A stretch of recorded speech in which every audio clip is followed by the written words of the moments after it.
This is channel Xianxia Audio. Please support me like a subscription. This is the series I'm Not a Theater God. Chapter 141, Crushing. Peeved. The sharp steel sword instantly pierced Shi Renji's shoulder, and blood stained his clothes. But at this moment, he ignored the pain and looked at Chen Ling in shock. "It's you? That red-clothed man is you?"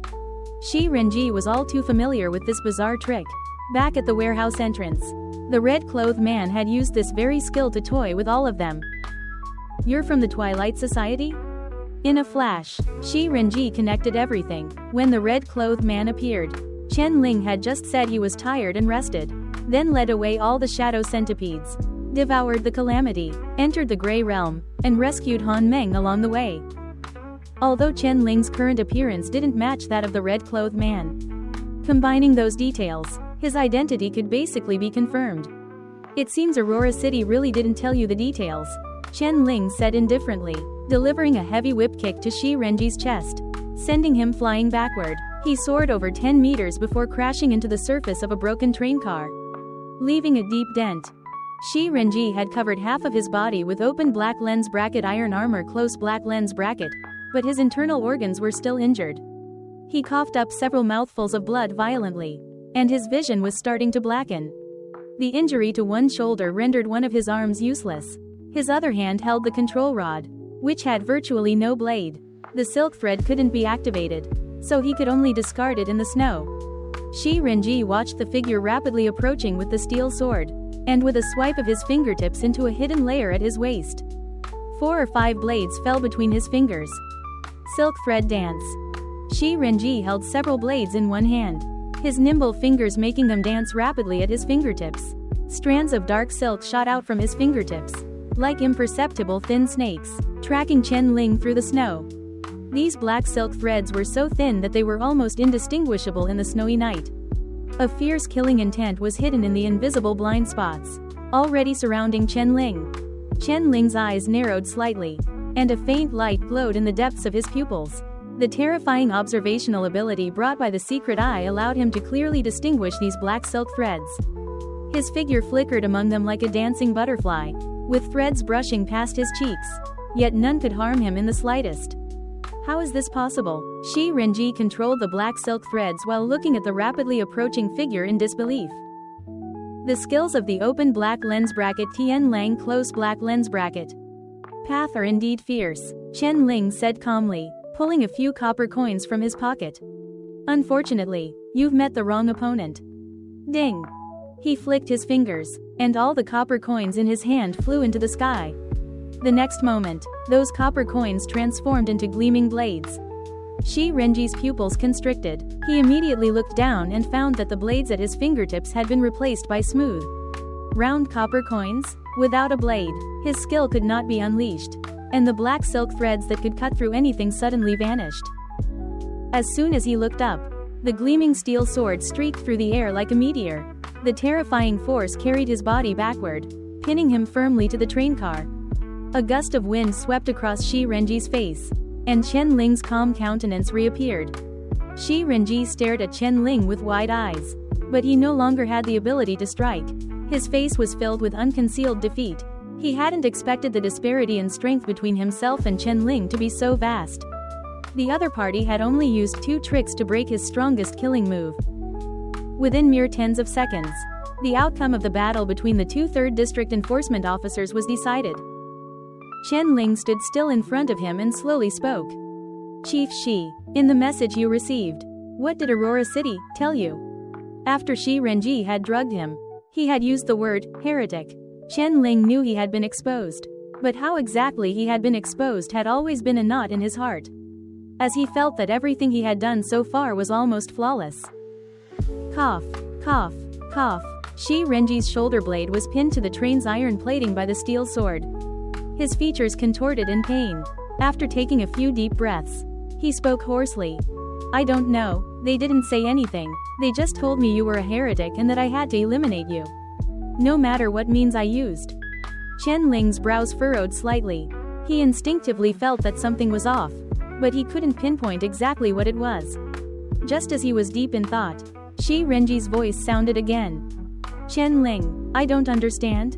Shi Renji raised his pale face and looked into his eyes. You're from the Twilight Society. Why did you infiltrate the 3rd district? And why did you save Meng Jie and me? What exactly is your purpose?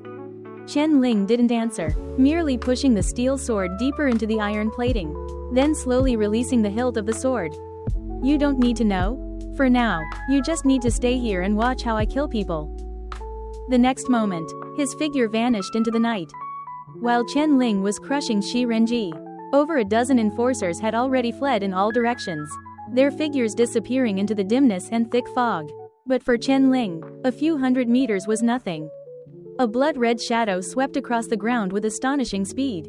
Like a predator in the night, wherever he went, the figures frantically fleeing collapsed like mud. At the same time, 3 figures were frantically fleeing along the railway tracks. Left Tong looked back. In the thick fog, he could barely see where Chen Ling had gone. Perhaps he had gone in the opposite direction to hunt down other enforcers. He finally let out a slight sigh of relief. Should be safe now? He slowly stopped on the tracks, hands on his knees, panting heavily. Keep running if you don't want to die, Jing Jie cursed in a low voice. Chen Ling is an enforcement officer of the open black lens bracket Asura close black lens bracket path. With his speed, catching up to us is like child's play. Didn't you see Shi Renji pinned to the train? This is impossible. Chen Ling is just a newcomer who just stepped onto the divine path. How could he defeat Chief Shi? Another enforcer asked, puzzled. Who knows, even if the open black lens bracket Asura close black lens bracket path is strong, it shouldn't be this strong? Yeah, I saw Chief Shi had no ability to fight back. Shi Renji is a useless person. What a waste that he's a tier 2 enforcement officer. He's useless except for scaring us. Now the train is broken in 2. How are we going to Aurora City? Let's save our lives first. The 3 ran wildly, amidst the surging fog, directly ahead on the tracks. A figure also running wildly was coming in the opposite direction. Chapter 142 Zhao Yi's Bloodlust. Who? Jing Ji's heart trembled when he saw a figure appear on the railway tracks. But he breathed a sigh of relief when he saw that the person wasn't wearing a trench coat. It's a civilian from the 3rd district. Another enforcer said. He probably wanted to hitch a ride on the train and has been running alongside it. Don't mind him. Left Tong grunted in agreement and continued to run forward. But when his gaze fell on the rapidly approaching face, he was slightly stunned. He seemed to have seen this person somewhere before. Left Tong couldn't quite recall. There were too many faces in the crowd just now. And he couldn't clearly remember every single one. So, he simply ignored the person and continued to run alongside the other 2 enforcers. But whether it was his imagination or not, that civilian seemed to speed up, running straight towards him. By the time he realized something was wrong, it was too late. The other person didn't even look at the other 2, showing no signs of slowing down, and crashed violently into him. His eyes, red with fury, like those of a wild beast. Thump. Left Tong had nowhere to dodge and was directly tackled to the ground by that figure. I got you, motherfucker. Zhao Yi's eyes were wide. And without another word, he pulled the short knife from Left Tong's waist and plunged it down suddenly. Left Tong was greatly alarmed, quickly raising his hands to block in front of him, desperately holding up the blade in midair. Both their strengths were pushed to the limit, their bodies trembling uncontrollably, just like that, locked in a stalemate. Where did this lunatic come from? Left Tong exclaimed, help me quickly.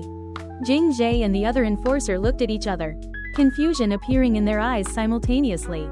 But they immediately drew their blades and rushed over. Zhao Yi completely disregarded the approaching danger from behind him, merely glaring fiercely at Left Tong beneath him. He let out a low growl, and the blade, held in a stalemate in midair, moved downwards little by little.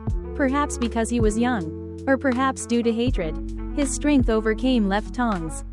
Just as his blade was about to pierce Left Tong's eyeball, a whistling cold wind came from behind him. Zhao Yi's pupils contracted slightly, but even so, he didn't stop. The next moment, a sharp pain came from his back. Jing Ji's knife plunged deep into Zhao Yi's back. The latter's body trembled violently, and he let out a low growl like a furious lion, continuing to plunge the short knife in his hand down, as if he didn't care about his life.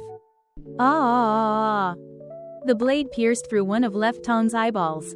A piercing shriek instantly echoed through the sky, and crimson blood rolled down his cheek, his whole body uncontrollably curling up. Another knife plunged into Zhao Yi's body. The intense pain made him stumble sideways. The other enforcer kicked his left shoulder, directly knocking him to the ground. Zhao Yi's face was incredibly pale, but he was a hooligan who had been fighting since he was young. So he understood the basic essentials of fighting. He rolled on the ground like a dog to dissipate the force, then stumbled to his feet. 2 shocking knife wounds on his back were a vivid crimson. The bandages that had been wrapped around him were all torn open, and blood-stained bandages fell to the ground one by one. Zhao Yi's chest heaved violently. In this desolate, wind-swept wilderness, he stood shirtless, like a cornered beast, his eyes still fixed on Left Tong, wishing he could cut him into 1,000 pieces. "Who are you?" Jing Ji's brows unconsciously furrowed. "How dare you attack an enforcer?" He didn't know this person, but the other party's actions just now really startled him. This young man actually disregarded his own life, enduring 2 knife wounds just to kill Left Tong, clearly showing a willingness to trade his life for life. This kind of lunatic was the most troublesome, and unfortunately, their bullets had run out at the station. Jing Ji would still hesitate to engage in a close quarters, life or death struggle with such a person. "I attacked. So what?" Zhao Yi raised his blood-stained short knife, the blade pointing directly at Left Tong, who was rolling on the ground clutching his eye, and spoke chillingly, "Not only will I attack, but I'm going to take his dog's life today. You little brat who hasn't even grown all his hair, dare to kill an enforcer?" Another enforcer scoffed, "You are only one person, and we are 3, what are you going to fight us with?" Zhao Yi clenched his fists tightly. He grabbed a blood-stained bandage that had slipped from his body and wrapped it around the blood-stained hilt of the short knife in his wrist. Circle after circle. In his eyes, the madness and desperation of a desperado flickered. "My father took 13 knives from him. You can try and see how many knives it takes to kill me." Upon hearing these words, Left Tong, who was rolling on the ground, seemed to recall something. His remaining eye widened as he looked at Zhao Yi, speaking in astonishment. "It's you? You're that old man's son." "You guessed right," Zhao Yi said chillingly. "You should die too." The bandage completely wrapped the short knife and his hand together. Zhao Yi, shirtless, unhesitatingly charged towards Left Tong, while in front of Left Tong, the 2 enforcers stood as if facing a formidable enemy. Jing Ji glanced at the other enforcer beside him, quietly taking half a step back. The bloodthirsty Zhao Yi first engaged in a fierce struggle with that enforcer. Under Zhao Yi's reckless fighting style, that enforcer was somewhat flustered, even though his knife had already torn several wounds on Zhao Yi's body. Zhao Yi completely disregarded them, plunging his knife below the other party's ribs, and then desperately twisting the blade, churning the other party's flesh. A scream erupted from the enforcer's throat. In extreme pain, he immediately let go of his weapon and stumbled backward. Although Zhao Yi was also injured, he didn't retreat a single step, lunging forward to continue the fight. Zhao Yi's ferocity scared that enforcer speechless. He suddenly felt so stupid. It was Left Tong's trouble. Why should he suffer this hardship with him? Weaponless, he continuously retreated, constantly dodging Zhao Yi's attacks. Jing Ji, on the other hand, had no intention of fighting this madman. Zhao Yi, head-on, and was forced to retreat repeatedly by the short knife the other party was wielding. Seeing this, Zhao Yi no longer entangled himself with the 2 of them but suddenly turned and charged directly towards Left Tong, who was trying to escape. Left Tong, with one eye stabbed out, stumbled as he fled through the snow, but before he could run a few steps, he was knocked to the ground by Zhao Yi, who charged from behind. "Jing Ji, old Zheng, help me," he frantically pleaded for help from the 2, while struggling with all his might against Zhao Yi. Jing Ji and the other looked at each other, hesitating whether to go and help, when from the distant thick fog, a figure draped in a blood-red coat slowly walked along the railway tracks. The moment they saw that person, their hearts violently trembled, and they turned around and ran without hesitation. They naturally weren't too afraid of Zhao Yi, but Chen Ling was different. Chen Ling was an existence they simply couldn't resist. Once targeted by him, it was almost certain death.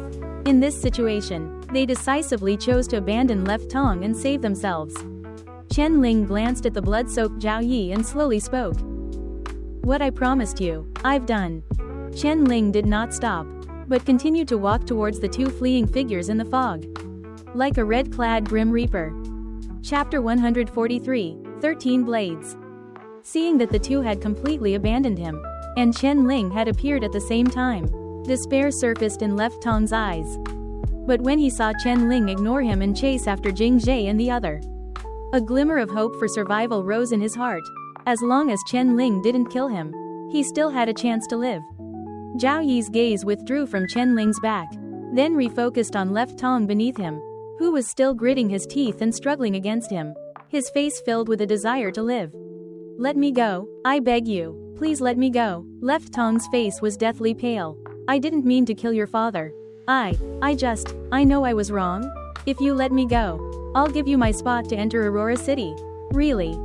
The spot to enter Aurora City was Left Tong's most important possession, and his only bargaining chip. Entering Aurora City was important. But if he died here now, what was the point of having that spot? A spot to enter Aurora City meant a path to survival and a bright future. He didn't believe that Zhao Yi, a commoner, could resist such a temptation. Zhao Yi's eyes narrowed slightly. "You want to live?" "Yes." "All right," Zhao Yi said grimly. "If you can withstand 13 of my blades, I'll let you go." As soon as he finished speaking, Zhao Yi directly broke free from Left Tong's hands, and the blade plunged sharply, stabbing into Left Tong's lower abdomen. This is the second blade. The intense pain made Left Tong's body curl up like a shrimp. He weakly released Zhao Yi's hands, howling piteously. Zhao Yi pulled out the blade, and crimson blood dripped from the blade onto Left Tong's body. Before he could react, the blade plunged again beneath his ribs. Third blade. Warm blood splattered on Zhao Yi's face, his eyes bloodshot. At this moment, he was no longer the hooligan from Han Shuang Street, but an avenger from hell. After Zhao Yi stabbed him several times, Left Tong had completely lost the ability to resist. Zhao Yi's stabs were not aimed at vital points, so even after enduring so many blades, Left Tong was still alive, though his face was extremely pale. 8 blades, 9 blades, 10 blades, 11 blades. Zhao Yi roared, plunging the blade that had taken his father's life into his enemy's body again and again. Left Tong wailed in pain, but Zhao Yi's movements showed no hesitation. When the blade was pulled out of Left Tong for the 12th time, the latter's breath was barely a whisper. "One more blade." Left Tong's remaining eye pleaded with Zhao Yi. "Let me go." "Let you go?" Zhao Yi gasped heavily, raising the short blade in his hand, and spoke word by word. "You dog, did you let my father go back then?" The blood-stained short blade descended mercilessly. The blade plunged directly into Left Tong's neck, and gushing blood poured out. His windpipe severed simultaneously. Left Tong's eyes widened abruptly, and a moment later, he stopped breathing. After delivering the final blade, Zhao Yi seemed to lose all his strength and collapsed onto the snow beside him. Blood also flowed from his wounds, gradually staining the white snow below. This was Zhao Yi's first time killing someone.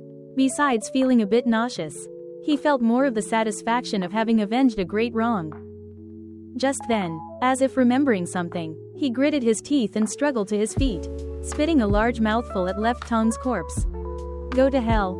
As soon as Zhao Yi turned around, he saw a figure in red standing calmly beside him. "Chen Ling, I did it," Zhao Yi said weakly. "I avenged my father. All 13 blades. I returned them all." Chen Ling didn't answer. He looked up at the sky. Under the dim night, there was no sign of any stars shining. After a long while, Chen Ling withdrew his gaze. "You did very well." Zhao Yi felt like he should smile at this moment, but he couldn't. He looked at the corpse on the ground, stabbed 13 times, his lips pressed together, falling silent. All the enforcers on that train had been hunted down one by Chen Ling. He walked back along the railway to the train. A figure, clutching a steel sword, was staggering towards him. Chen Ling. Shi Renji had actually broken free from the steel sword that had pinned him to the carriage, which surprised Chen Ling.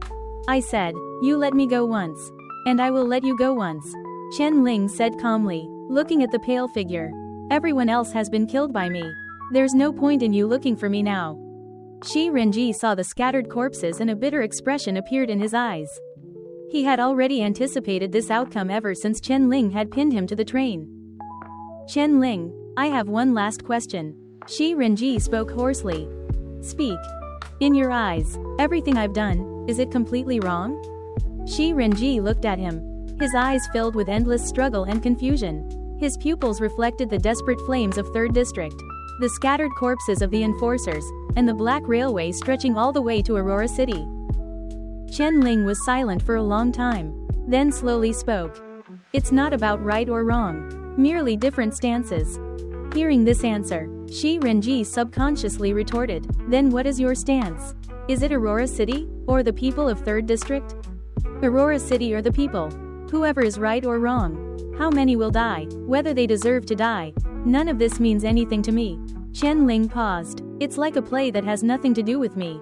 No matter how you argue and fight, there is only one ending to my script. Reverse the era, restart the world. Shi Renji was slightly stunned, then smiled helplessly. I almost forgot, you are from the Twilight Society. Shi Renji got the answer he wanted, and he seemed to feel much lighter. He took a deep breath, no longer lingering, and walked into the thick fog alone, carrying the blood-stained steel sword. This time, he had no train, no accompanying enforcers. He could only rely on his own feet to walk to Aurora City. Just then, Chen Ling's voice suddenly rang out. Give Aurora City a message for me. Shi Renji stopped, looking back in confusion. Chen Ling, dressed in red, stood in the mist, his lips slightly curved upwards. They want to keep me out, but I won't let them have their way. Tell Aurora City that I, Chen Ling, will personally pay them a visit. Chapter 144. Let me go back. Chen Ling's identity had been exposed, so it was impossible for him to enter Aurora City through conventional means again. Of course, even so, with the skill open black lens bracket formless close black lens bracket, it wouldn't be difficult for Chen Ling to enter Aurora City. For example, he could kill Shi Renji and take his identity to enter the city. Or simply swap places with any enforcer on a list, allowing him to enter undetected. However, this wasn't what Chen Ling wanted. Open black lens bracket under the witness of at least 100 people. Complete a breathtaking exit, close black lens bracket. If Chen Ling wanted to advance to the 3rd stage, he had to complete this performance. And currently, the best stage for this performance was Aurora City. The moment Chen Ling's words fell, a line of characters floated out in the snow. Open black lens bracket audience expectation +5 close black lens bracket. Shi Renji looked at him in astonishment, wondering if Chen Ling had gone mad. He knew Aurora City wanted to kill him, yet he still wanted to go there? However, he didn't try to dissuade him. After all, their stances were different, and people from the Twilight Society were inherently crazy. Doing things outside the normal human thought process seemed quite reasonable. Shi Renji gave Chen Ling a deep look, then stumbled away along the railway, disappearing completely into the mist shortly after. Let's go, Chen Ling slowly said. Where to? Get on the train. Zhao Yi stood beside Chen Ling, looked at the train whose carriage had been half chopped off, and asked in confusion, the train is like this. Can it still run? Only the middle carriages were severed, the locomotive's functions are still intact. It's no problem to drive for a certain distance. Chen Ling walked onto the locomotive, his gaze sweeping across the entire control room as he began to figure out how to start it. Zhao Yi was about to follow when he heard a rustling sound from the broken carriage behind the locomotive. Zhao Yi frowned, looking at the broken train, but saw no one through the window. All the enforcers should be dead. Could it be rats? A flicker of doubt crossed Zhao Yi's mind, and after a moment of hesitation, he still walked towards the carriage. He cautiously advanced along the centrally collapsed and broken carriage, one hand gripping the short knife, vigilantly observing every corner of the carriage. Just as he reached the very end of the carriage, a small figure curled up in a corner came into his view. Who?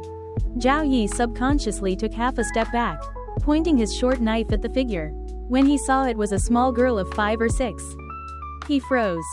The girl, perhaps startled, was huddled in a ball, her face pale. She clutched her head, not daring to look up at Zhao Yi, wishing she could completely hide herself in the train's crevices.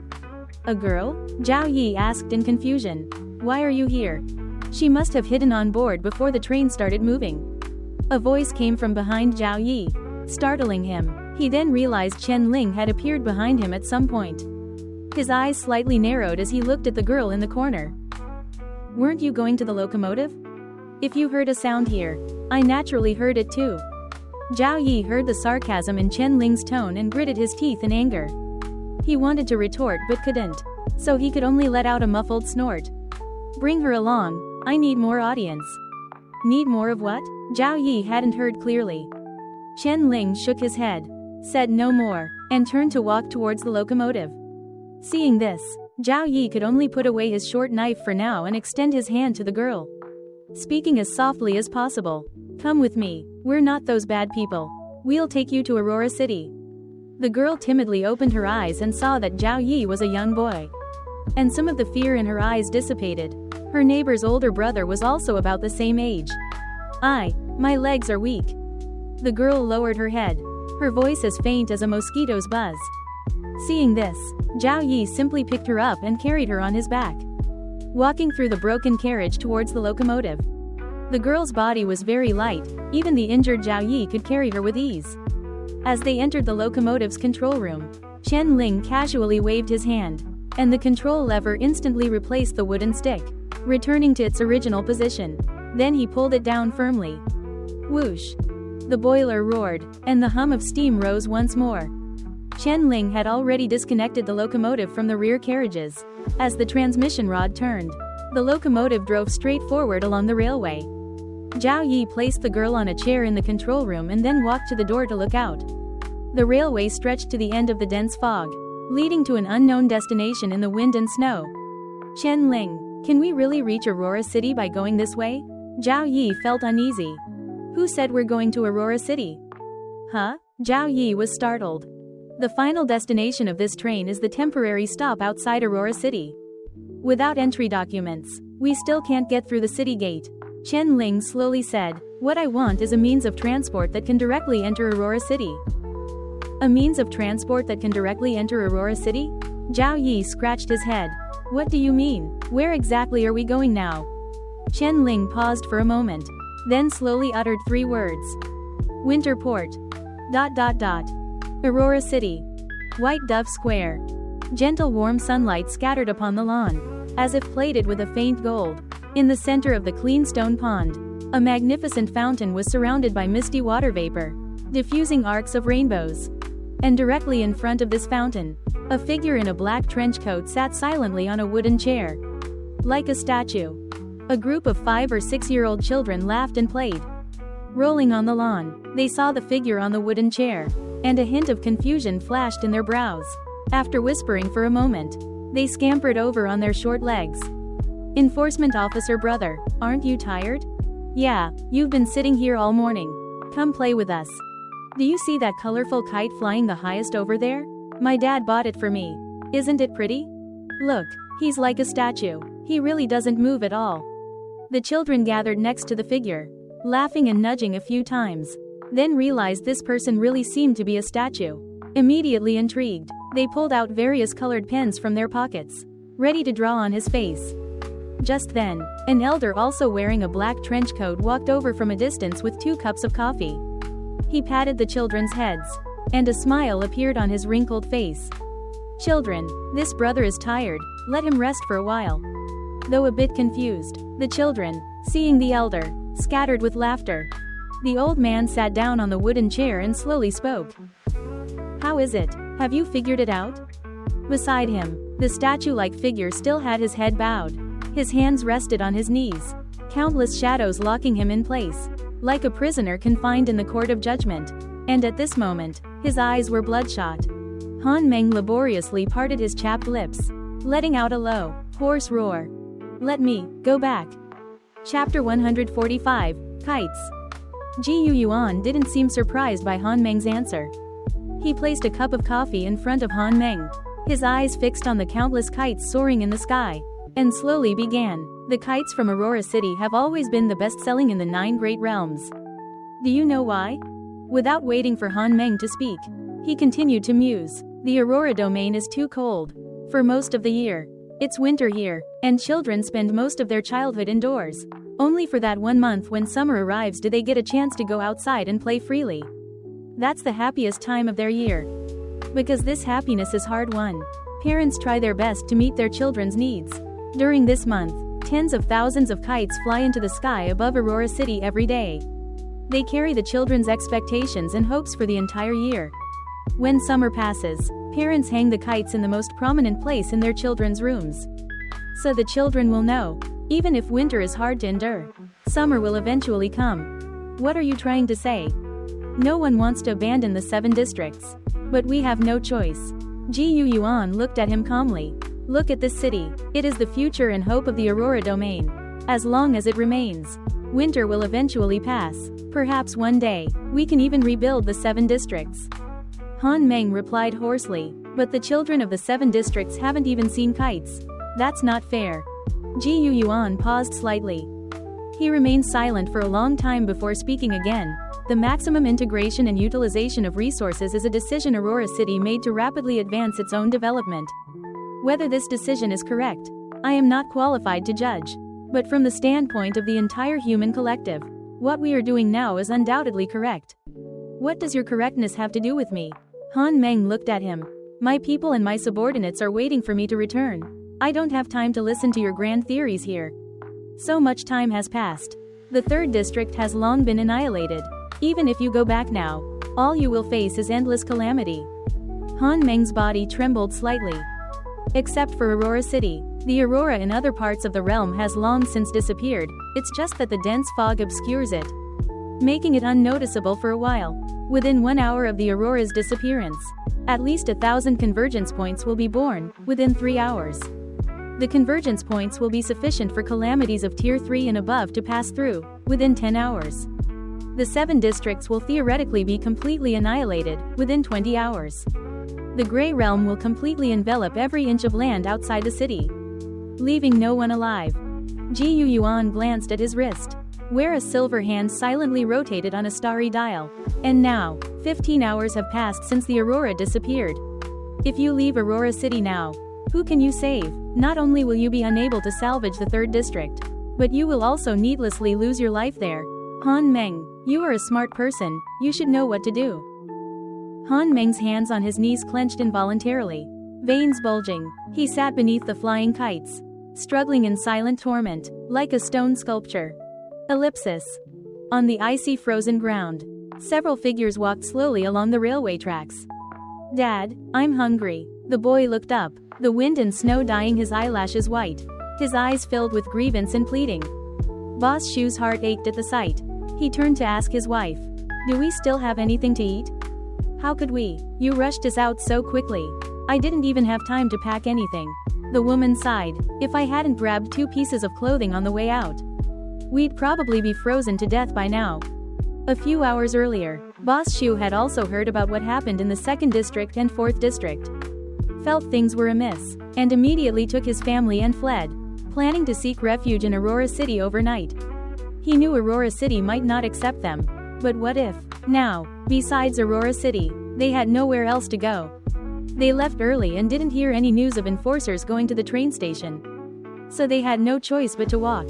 And during that time, quite a few people chose to flee to Aurora City. There were many families just on Han Shuang Street.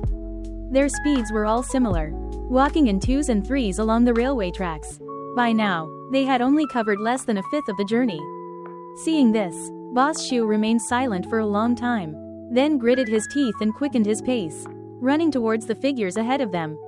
Boss Li, do you still have anything to eat? Can you spare me one? After all, Boss Li owned a cake shop, so he was never short on food. In this situation, he might be the only one with supplies left. Boss Li also had his family with him. He originally intended to refuse, but seeing the child behind him barely able to walk, he still pulled out a cup of cake from his bag and handed it to him. Take it, it's still a long way to Aurora City. Tell the child to eat it sparingly.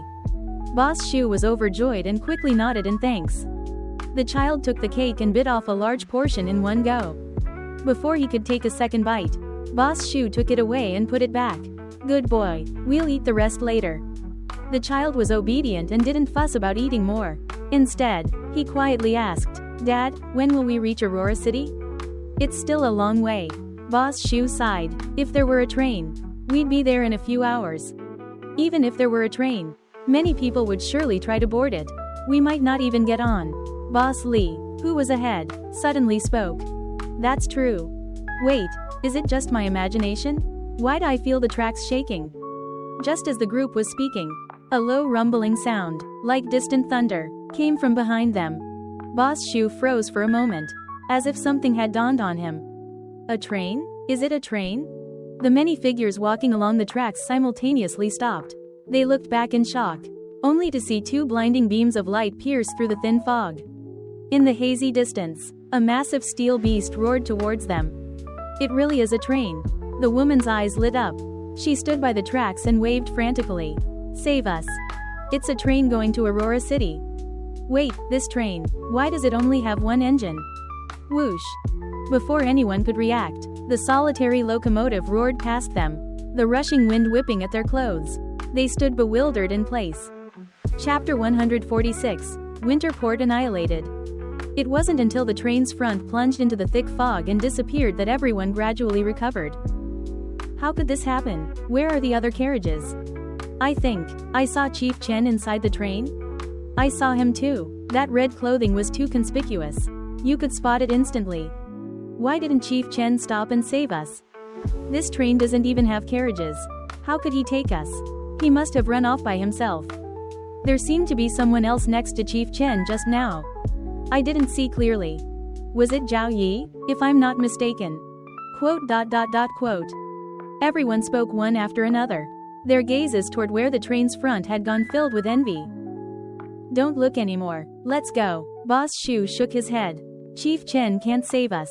We can only rely on ourselves. The roaring train's front did not change their fate. They envied and sighed. Then continued their journey on foot. Meanwhile, inside the train's control room. Chen Ling, I think I just saw Boss Shu and the others. Zhao Yi rubbed his eyes, speaking with uncertainty. Oh. Aren't we giving them a ride? This small space is already at its limit with 3 to 5 people standing. How can we give them a ride? Zhao Yi opened his mouth, but ultimately fell silent. I can shrink myself. A faint voice came from the side. Zhao Yi looked over at the sound, only to see the girl in the corner of the control room. Sitting on the floor with her legs hugged, silently shrinking her body together, occupying a very small space, even smaller than a watermelon. Zhao Yi couldn't help but find it amusing. There's no one else getting on now. Why are you trying so hard to shrink? The girl buried her head in her knees, not making a sound. Zhao Yi didn't need to drive and had nothing to do standing. So he simply squatted in front of the girl and asked in a softer voice. By the way, I still don't know your name? My grandma called me Chen Ling. Chen Ling, Zhao Yi nodded. How did you get on the train? Grandma brought me. Grandma said to secretly crawl under the train, sneak inside, and not let anyone find me. She would pick me up when the train arrived at the station. Chen Ling pursed her lips and answered softly. Zhao Yi fell silent. According to Chen Ling, she and her grandmother, one old and one young, couldn't possibly walk to Aurora City. So the only way was to take this train. Perhaps her grandmother knew she couldn't get on the train herself. So she came up with this method for Chen Ling. As for her grandmother, she was most likely shot dead by the enforcers. At the station, Zhao Yi lost his father, and Chen Ling lost her grandmother. Their fates were very similar, which made Zhao Yi feel even more pity. My name is Zhao Yi. If you ever need anything, just find me. Zhao Yi patted his chest and said. Then, as if he thought of something, he hesitated and spoke again. His name is Chen Ling. Sometimes, finding him might be more useful than finding me. Chen Ling did not participate in their conversation. He was focused on operating the train. The last time he saw such an antique was in a museum in his previous life. If not for a control manual in the control room, it would not have been easy for him to get this thing moving. Even so, the train still stopped from time to time, until much later, a familiar platform slowly approached. We're here. Chen Ling jumped off the train's front, with Zhao Yi and Chen Ling close behind him. They looked at the desolate town before them, devoid of any human presence. In the faint mist, only the biting cold wind from the frozen sea whistled through the houses, making low moaning sounds. Is this Winterport? Zhao Yi shivered from the cold. It feels much colder than 3rd District. Chen Ling seemed frightened by the sound of the wind, her small face pale, clutching Zhao Yi's clothes tightly. There's no one. It seems this place has also fallen. Chen Ling's brow furrowed slightly. Everyone be careful, there might still be calamities active here. Hearing this, Zhao Yi's expression immediately turned grim. He couldn't help but ask, Chen Ling, why exactly are we coming to this godforsaken place? Follow me. Chen Ling didn't answer him. Instead, he simply identified the direction and quickly walked forward. Seeing this, Zhao Yi had no other choice. He took Chen Ling's hand and quickly followed. The faint mist drifted through the dim town. And as they gradually walked into the town, a strong smell of blood entered their nostrils. Chen Ling's gaze swept over the houses on both sides. There were no signs of violent damage. And no bodies on the road. The entire town was quiet, as if asleep. Chen Ling's eyes narrowed slightly. He walked directly to a house and gently pushed open the door. Creak. As the door opened, the interior was dark. In the deepest part of the bedroom, a figure lay silently on the bed, her neck swollen, eyes wide open, and no longer breathing. What's that terrible smell? Zhao Yi stood at the doorway, unable to help but cover his nose. At the same time, he didn't forget to extend his other hand to cover Chen Ling's eyes. Although the corpse was far away, it was always bad for a child to see it. It's seawater. Chen Ling bent down, his fingertips gently rubbing the ground. A streak of water clung to his fingertip, emitting an indescribable stench. Chen Ling then pushed open the doors of several other houses. And the situation was similar to the previous one. Even the manner of death was identical. Even the streets of the town were covered in this seawater. Chen Ling's brow furrowed tighter and tighter. Following the memories in his mind, he walked along the street to a general store kiosk and pushed open the sealed small window. A woman's corpse lay slumped on the counter of the general store kiosk. Her hands were in front of the telegraph equipment, but a string of information seemed to have been cut short before it could be fully sent. Chen Ling, of course, recognized her. When he had come to Winter Port before, he had made contact with the Twilight Society at this very general store kiosk. This woman was also an outer member of the Twilight Society. She must have been trying to transmit a message to the Twilight Society before she died. You know her? Zhao Yi asked, seeing Chen Ling's somewhat complex gaze. No. Chen Ling took a deep breath and slowly spoke. Something came ashore from the frozen sea. All the residents of Winter Port must have died defenselessly in their sleep. Zhao Yi froze, his gaze extending along the town's main road, all the way to the sea deep within the mist. In the utterly silent environment, the sound of waves was as clear as someone rubbing sandpaper. Is that thing still there? Hard to say. Chen Ling shook his head. In any case, we should speed up. Chapter 147 Seaweed. Chen Ling led the two, passing through the heart of the town, and arrived at the desolate coastal suburbs. The surrounding buildings became fewer and fewer, and the sea breeze became increasingly biting. The outlines of warehouses appeared in Chen Ling's vision. He scanned them one after another, deep in thought. It should be somewhere around here. Chen Ling, stop keeping us in suspense. Zhao Yi couldn't hold back his curiosity. What kind of transportation are we looking for that can directly enter Aurora City? I don't see anything else here. Chen Ling quickened his pace. We're looking for a train.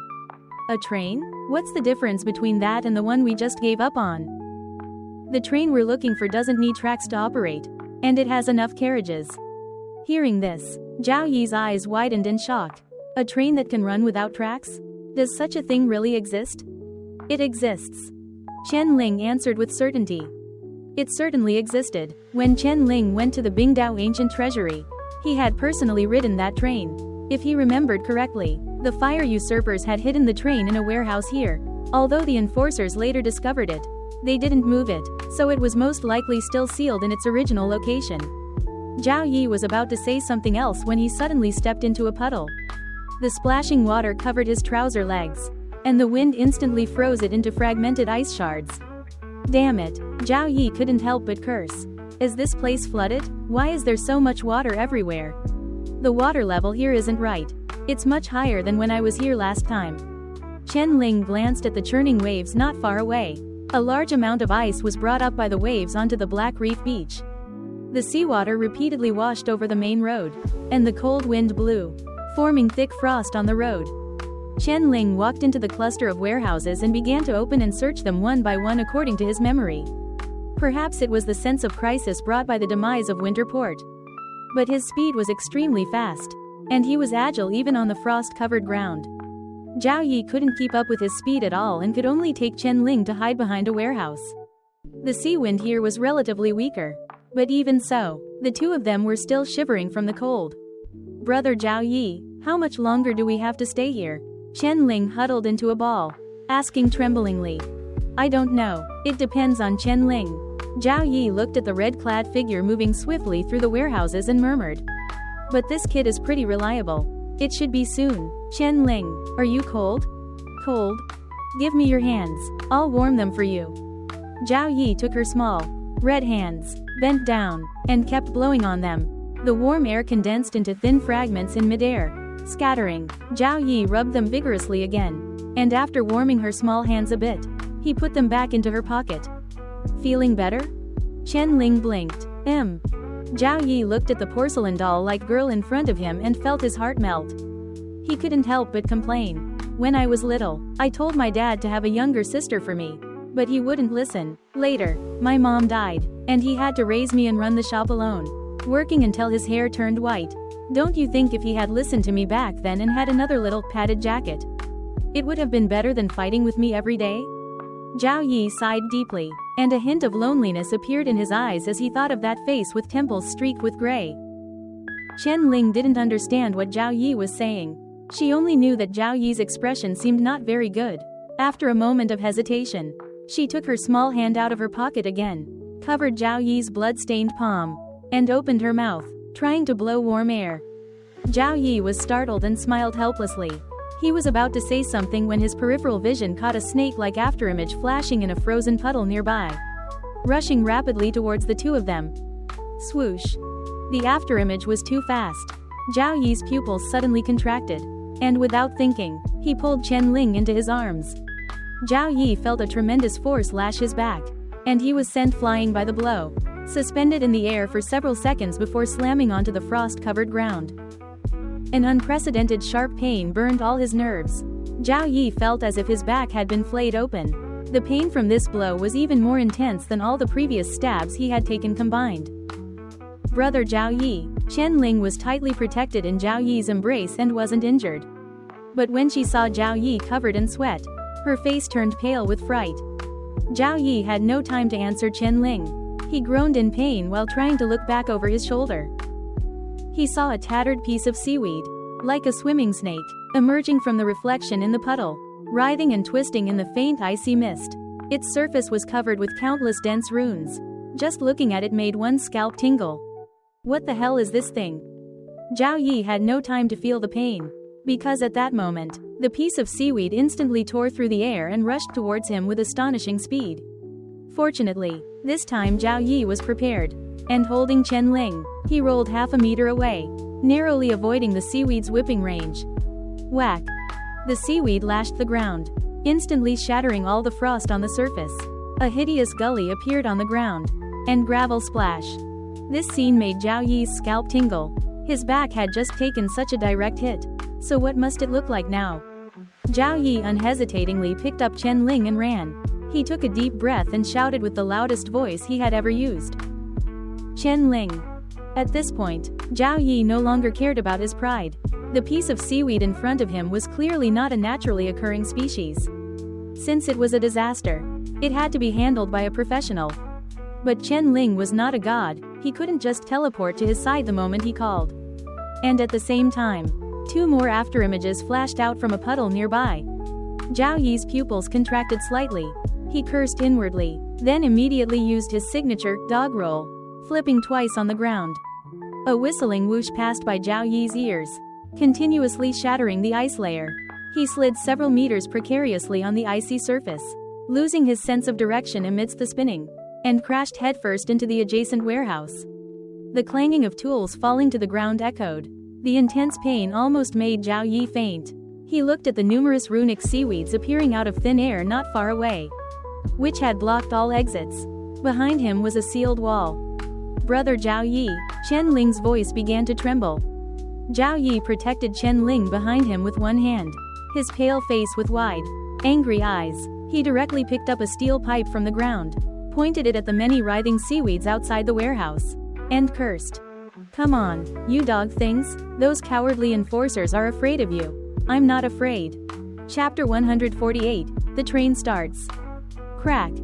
Before Zhao Yi could finish his sentence, a piece of seaweed instantly whipped through the air, causing a sonic boom and knocking the steel pipe from his hand. Zhao Yi only felt a numbness in his tiger's mouth, and the steel pipe snapped in half, clattering to the ground. Strange runes coiled at the broken end of the pipe, slowly wriggling like living things. Zhao Yi was dumbfounded. He stood there blankly, feeling contempt and disdain from the twisted seaweed. His courage was nothing but a ridiculous plaything in the face of these powerful calamities. Anger and a deep sense of powerlessness surged in his heart, and Zhao Yi's eyes were bloodshot. But he was not defeated by this sight. Instead, he picked up a crowbar from the ground with his other hand, roared, and dashed out of the warehouse, seemingly ready to fight these seaweeds to the death. Just as the seaweeds were about to strike, a roaring gunshot suddenly rang out. Bang!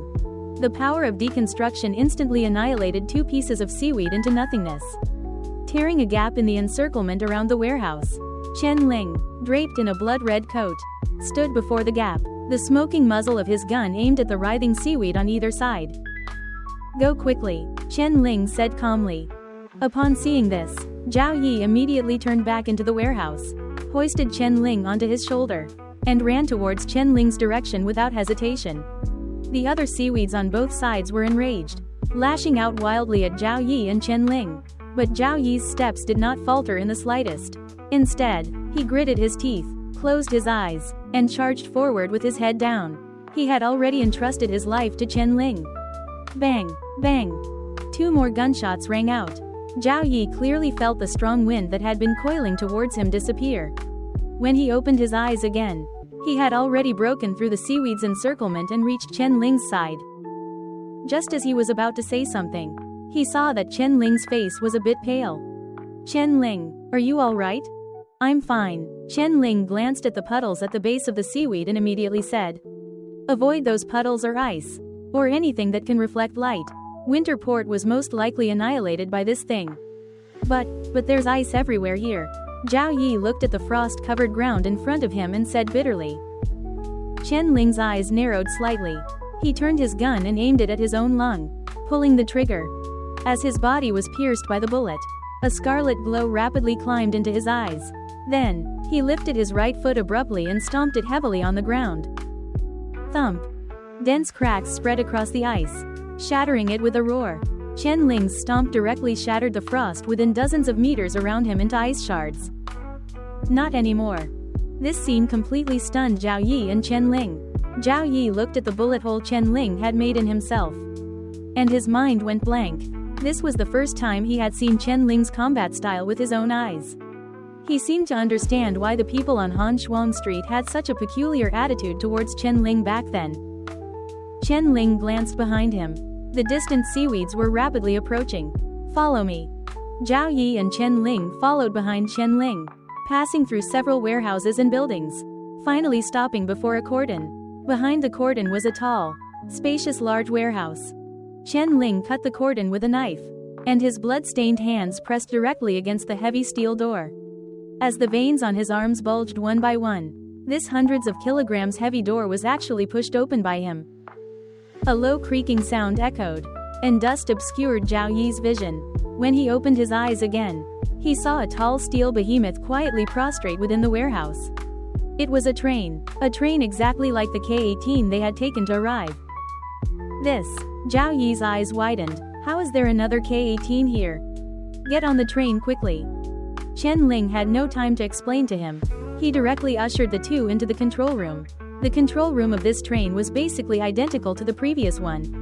The only difference was that whether it was the control levers or other intricate instrument buttons, they were all connected by some strange blood vessels. These blood vessels grew on the surface of various instruments, finally converging in the center of the dashboard, where a withered hand extended from inside the dashboard, as if holding something in a phantom grip.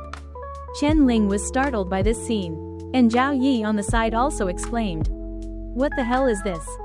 Chen Ling stood beside the front of the train, seeing the dense seaweed flying outside. his brows unconsciously furrowed. If this continued, even if the train drove out of the warehouse, it would be entangled by these things if its speed wasn't enough.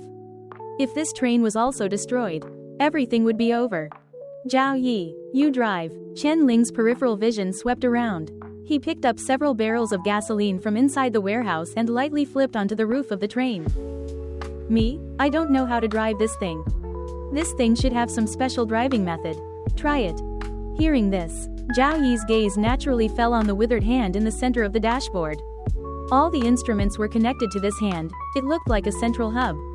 But the more he looked at this hand, the more eerie it became, even making Zhao Yi feel a bit apprehensive. But Zhao Yi was, after all, the fearless Zhao Yi. He gritted his teeth and directly clasped his hand with the withered hand.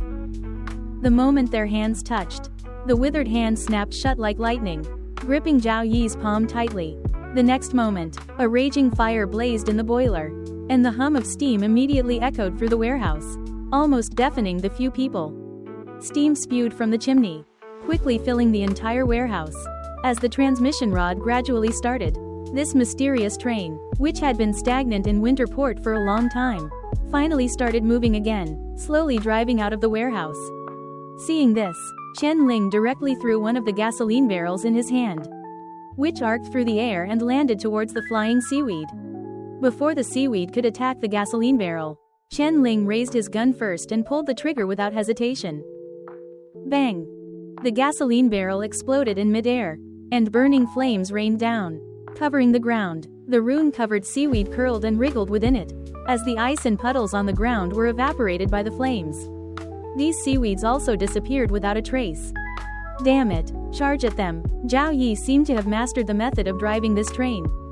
He pulled the withered hand forward, and the train directly crashed into the flames. On top of the train, Chen Ling continuously threw gasoline barrels in the direction of travel and ignited them. A flaming track was laid out in the bitter wind across the wilderness of Winter Port. Strange hissing sounds echoed in the sea of fire, as if something was roaring in anger. Flames danced around the steel behemoth but failed to cause it any harm. The train burst out of the sea of fire unstoppably, with strong winds and flames swirling around it, rushing straight in the direction away from the coastline. The blood-red coat stood firm on the dark roof of the train. Chen Ling looked back at the surging frozen sea, his expression somewhat grim. Faster, something is about to emerge from the sea. Chapter 149, The Audience's Warning. Thump, thump, thump. Dull drumbeats, mixed with the wailing wind and snow, seemed to shatter the earth and sea. At this moment, all the runic seaweeds in Winter Port retracted into their reflections, like a bizarre octopus pulling in its tentacles. Surging giant waves splashed dozens of meters high on the sea surface, and an enormous black silhouette began to gradually rise from the waves. Due to the extreme distance and violent winds, Chen Ling could not clearly see what that thing looked like.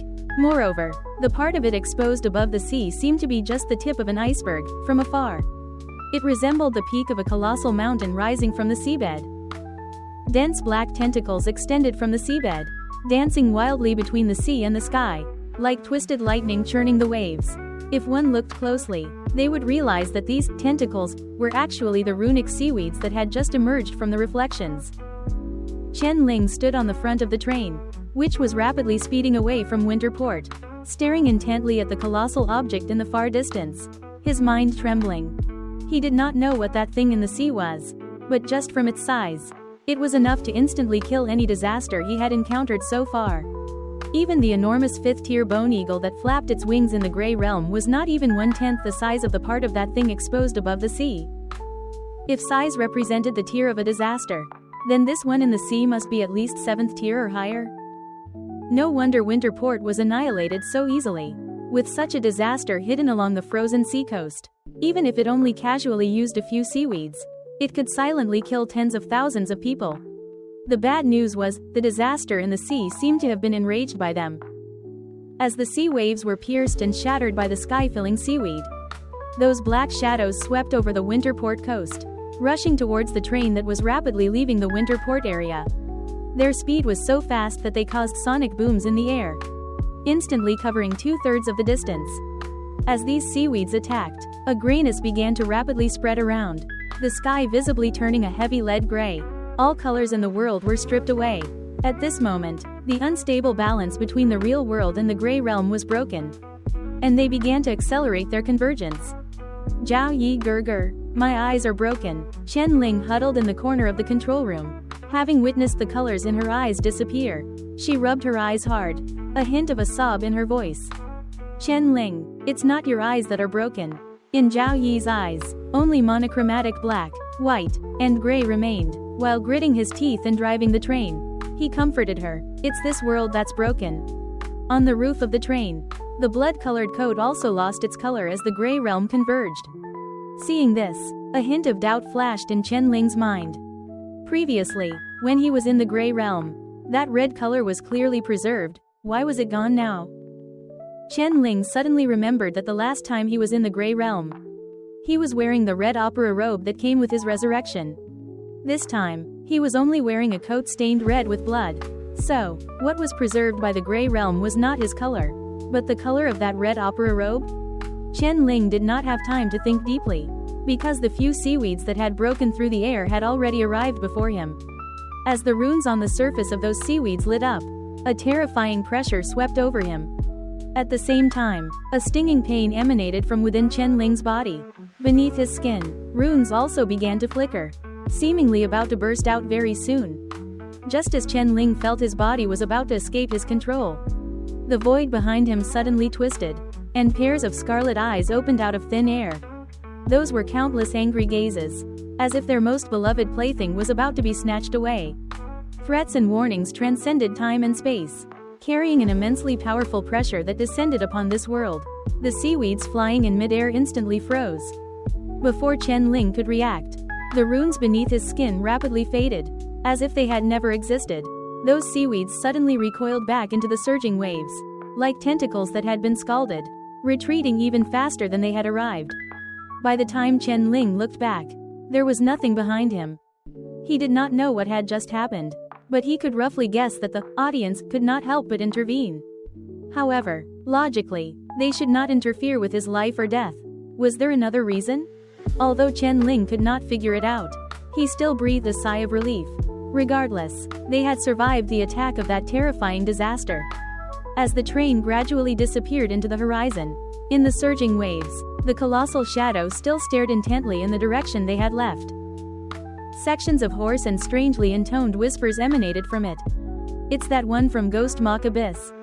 Why is it not staying in Ghost Mach Abyss and coming to our forbidden sea? Is it provoking us? Enough, we are no match for that one, let him go. Break through the last human city-state. The entire north will belong to the forbidden sea. Do not create extra trouble. The strange whispers gradually disappeared. Beneath the surging waves, the colossal object gradually sank to the seabed. Broken ice floes drifted on the sea surface, reflecting the shadows of countless seaweeds. Ellipsis. The train roared across the frozen land, gales sweeping snowflakes through the air. Chen Ling climbed from the roof into the control room and saw Zhao Yi intimately interacting with the withered hand on the dashboard. At times gripping it tightly, at times loosening it slightly, and at times gently twisting it, seemingly having become quite proficient. Chen Ling, are we safe now? Zhao Yi wiped the sweat from his brow and asked. Temporarily safe. Chen Ling's gaze fell on Zhao Yi's back, his eyes slightly narrowing. Zhao Yi. Doesn't your back hurt? Zhao Yi froze for a moment, then remembered that his back was still aching. He immediately grinned and said, It hurts. Why wouldn't it? I'm in terrible pain right now. Quick, help me take a look. How's my back? Chen Ling stood behind Zhao Yi, saying nothing. Zhao Yi's back was almost split in half by a deep, bone-revealing whip mark, yet no blood seeped from it. At the edges of the gaping flesh, intricate black runes slowly writhed, seemingly devouring his body. Did that seaweed leave this on you just now? Yeah, it whipped my back in one go. I almost died from the pain. Zhao Yi twisted his back. Chen Ling, quickly treat my wound. Don't let it get infected later. Chen Ling shook his head. This wound isn't right. I can't treat it. What do you mean? Chen Ling pondered for a moment. There's a divine physician in Aurora City named Chu Muyan. Go find him as soon as you enter the city and have him examine you. Is my injury that strange? Zhao Yi turned his head, trying to see what his back looked like. But he couldn't. After a moment of trying, he gave up on the idea and instead asked, "All right then, where are we going now?" Chen Ling's gaze fell outside the train car. His eyes slightly narrowed. "Pick up our audience and then enter the city." Chapter 150, Abandoned Peace. The biting cold wind swept across the icy land. A figure in a black trench coat stumbled forward step by step. In the distant mist, a tall city wall loomed faintly. Aurora City, that is Aurora City. Shi Renji's eyelashes were already frozen with ice shards. The moment the city wall came into his sight, his unfocused pupils finally regained a shred of rationality.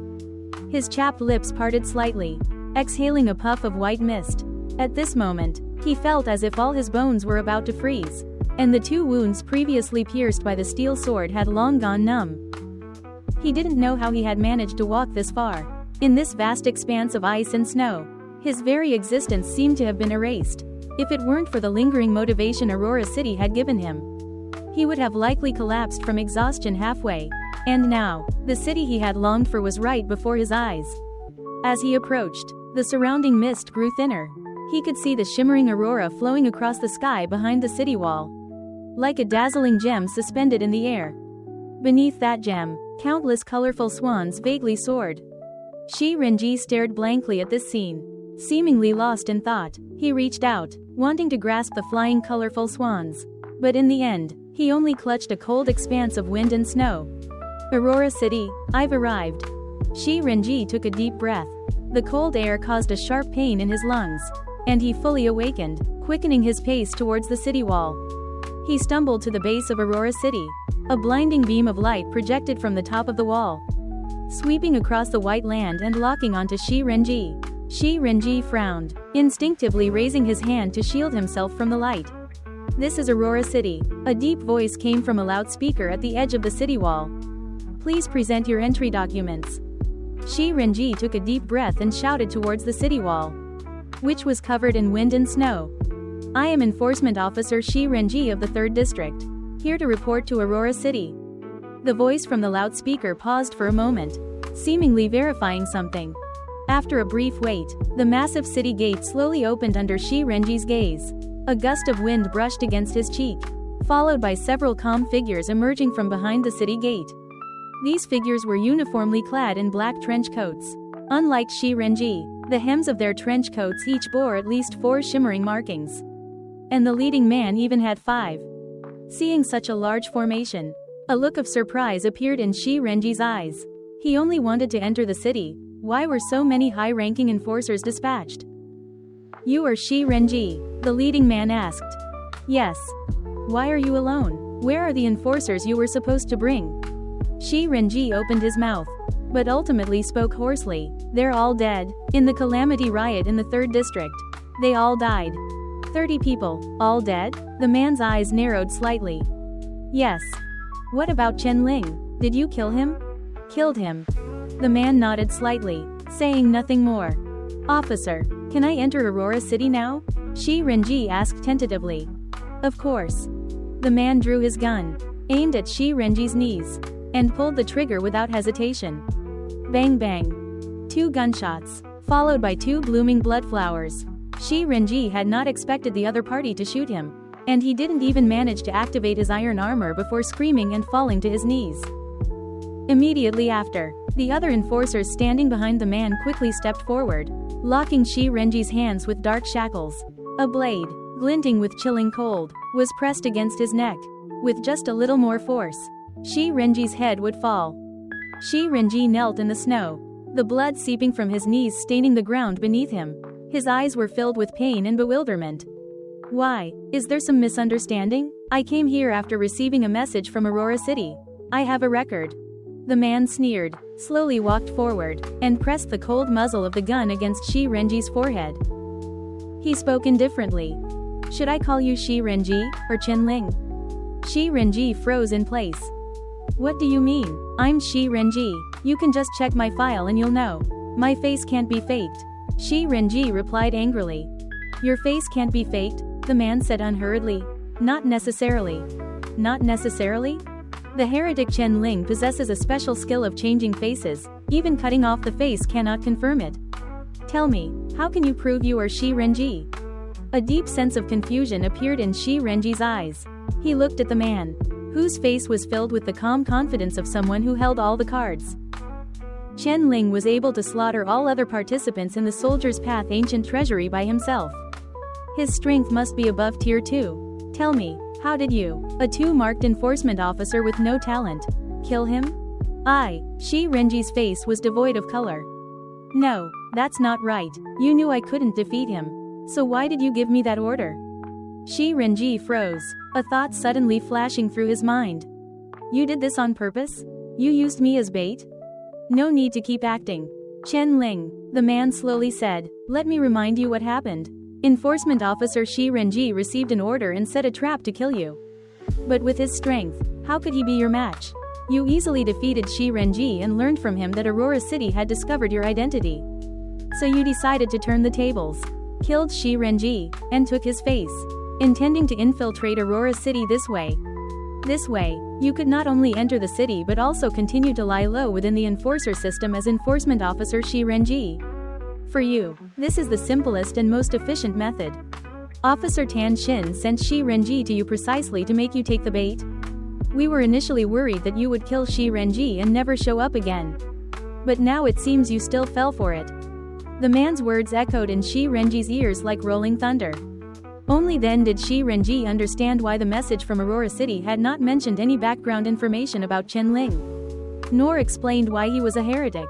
Because if Aurora City had explained that everything in the Soldier's Path ancient treasury was done by Chen Ling, he would have inevitably recognized the disparity in strength between himself and Chen Ling and chosen to abandon the mission.